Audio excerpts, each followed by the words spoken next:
स्वागत है फ्रेंड्स हमारे YouTube चैनल स्टडी स्क्वायर पे। ये हमारी सीरीज की सेकंड वीडियो है जहां पर हम वॉन न्यूमैन और वॉन न्यूमैन आर्किटेक्चर के बारे में जानेंगे।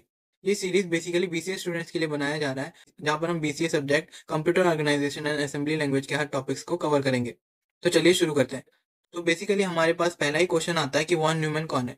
वॉन न्यूमैन एक अमेरिकन मैथमेटिशियन एंड फिजिसिस्ट है जिन्होंने एक फेमस आर्किटेक्चर प्रोवाइड किया था नॉर्मल कंप्यूटर कंप्यूटिंग के लिए, जो कि आगे जाके बहुत यूज भी हुआ।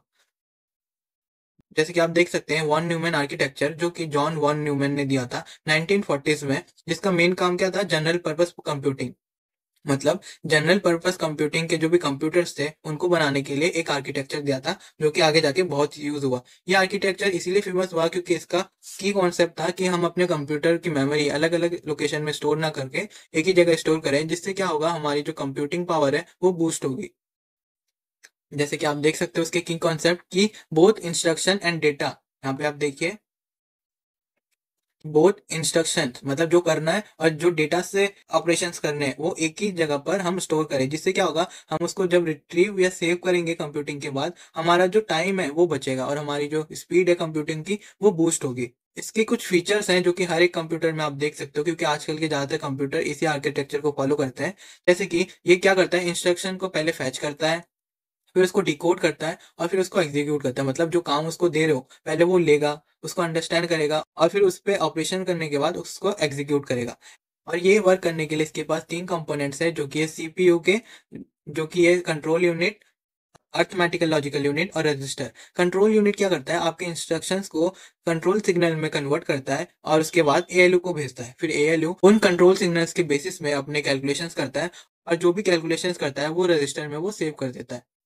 आप इसका एक डायग्राम देख लीजिए। इसमें बेसिकली तीन कंपोनेंट्स होते हैं। पहला कंट्रोल यूनिट, लॉजिकल यूनिट और रजिस्टर्स। अब क्या होता है, अब इनपुट डिवाइसेस से क्या होता है, कंप्यूटर के अंदर इंस्ट्रक्शंस आते हैं, मतलब वो वर्क जो उस कंप्यूटर को करने हैं, और फिर बसेस के द्वारा, मान लीजिए बसेस क्या होते हैं, वायर्स, बसेस के द्वारा वो सीपीयू तक जाता है और सीपीयू के अंदर आने के बाद पहले ही कंट्रोल यूनिट पे जाता है। कंट्रोल यूनिट उन इंस्ट्रक्शंस को कंट्रोल सिग्नल्स में कन्वर्ट करने के बाद अर्थमेटिकल लॉजिकल यूनिट पे ट्रांसफर करता है। फिर अर्थमेटिकल लॉजिकल यूनिट उन पे अपना कंप्यूटिंग वर्क कर कर रजिस्टर में सेव करता है और बाद में वो सिग्नल उसको जहां ट्रांसफर करना हो वहां ट्रांसफर हो जाता है। मान लीजिए उसको कोई आउटपुट दिखाना है तो वो आउटपुट डिवाइस में चला जाता है, या फिर वो डेटा कहीं सेव करना हो वो आगे जाके मेमोरी यूनिट में सेव हो जाता है। इसका ये बेसिक मैकेनिज्म है।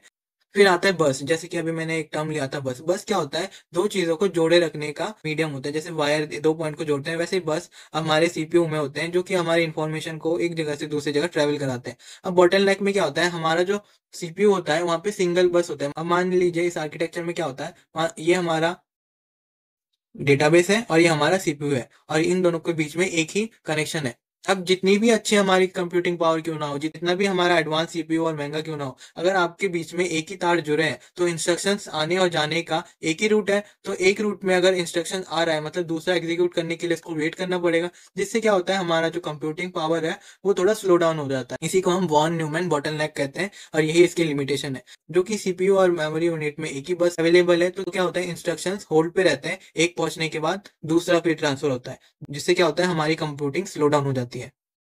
अब इसके एडवांटेजेस और डिसएडवांटेजेस देख लेते हैं। ये क्या होता है, सिंपल हार्डवेयर डिजाइन है, बहुत ही सिंपल टू बिल्ड है, easy to program and modify, मतलब इसकी प्रोग्रामिंग भी बहुत इजी होती है और मॉडिफिकेशन करना होता है वो भी इजी होता है। और एफिशिएंट यूज ऑफ मेमोरी, मतलब ये मेमोरी को बहुत ही एफिशिएंटली यूज भी करता है। लेकिन जैसे कि मैंने बोला, बॉटलनेक कंडीशन क्रिएट हो जाती है, मतलब लिमिट हो जाती है पावर, ये इसकी डिसएडवांटेज में आ जाती है। और सिग्नल्स जो कि सिक्वेंशियल जाते हैं तो क्या होता है, परफॉर्मेंस में भी स्लो डाउन हो जाता है, जैसे कि इसी का साइड इफेक्ट है ये। अगर एक जगह से अगर सेम फाइल को हम रिट्रीव करते हैं तो क्या होता है, कॉन्फ्लिक्ट रेज हो जाता है, मतलब कौन कौन सी फाइल कब एक्सेस कर रहा है उसका कोई कंट्रोल नहीं रहता। तो आज के लिए इतना ही था, मिलते हैं अगले वीडियो में।